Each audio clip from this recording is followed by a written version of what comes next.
అదేవిధంగా నా మిత్రుడు మందకృష్ణ మాదిగా ఢిల్లీ దానికే పోవాలి. ఇక మనోడు పోయిండు ఢిల్లీ దానికి పోయిండా లేదా?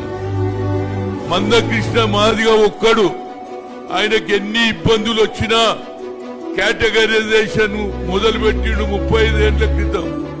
సాధించిండా లేదా? మనం ఇంతమంది ఉన్నాం, ఎందుకు సాధించాం బాబు? కానీ మనం తప్పనిసరిగా నేను మందకృష్ణ కూడా రిక్వెస్ట్ చేస్తున్నా, ఎందుకంటే ఒక అవకాశం వచ్చిందిరా బాబు, మా బీసీలకు న్యాయం చేస్తావా లేదు?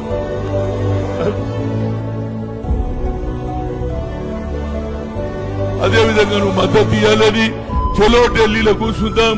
మరొకసారి మా పద్మశ్రీ వచ్చినందుకు నాకు